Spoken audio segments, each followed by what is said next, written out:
So we should mention that in Manitoba, demand is so high for these cards, they've had to put the program on hold until they can get all the supplies.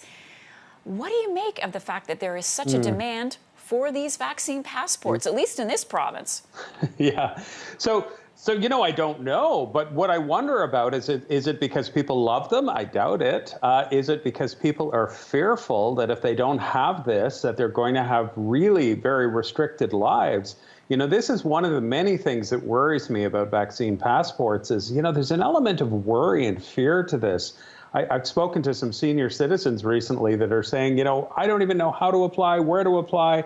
There's this anxiety that everyone's going to need one. And, I'm not sure we're going to need any. I'm not that naive. I know we have a long way to go. But boy, I just don't think we're there yet. There yet? I mean, what would it take for you to be on board with the idea of a record card? Yeah, so I think things have to be proportional, and vaccine passports they are a restriction to freedom of movement. And people would say, well, it's justified. I would argue it's justified if we have a fourth wave that is profoundly serious and a tremendous threat to all of us. I truly hope that doesn't happen. And Quebec did say, in fairness to Quebec, that they would only do this if there would be a fourth wave. But look, it does restrict freedom of movement. It has an element of surveillance to it. And the last thing we need in this challenging, difficult world we live in is one more thing to divide people. So far, things are going really, really well, and I'm hoping we don't go there. And who's going to enforce this? Do these poor waiters and all these people that have had their jobs so complicated in recent time, do they have to start bouncing people out of restaurants? Like, how's that going to work? But we're already starting to see it when people who are fully vaccinated are able to travel. We're going in that direction, and I hear you on wondering why we need it, but and the concerns around it being extra red tape, confusing for people like seniors.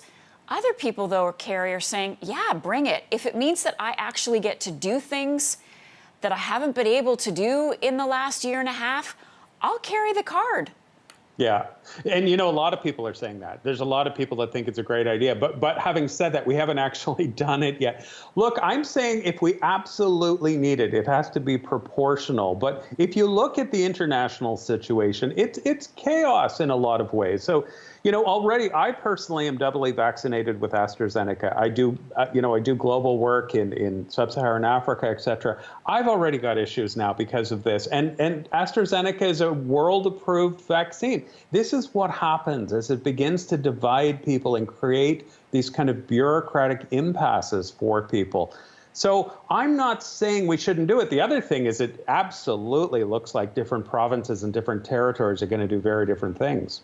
What are your concerns around privacy? Of course, there's a lot of folks that don't want to share any information that they don't have to with the government. Yes, I know. And, we're being told that information would be minimal and surveillance would be non-existent or whatever.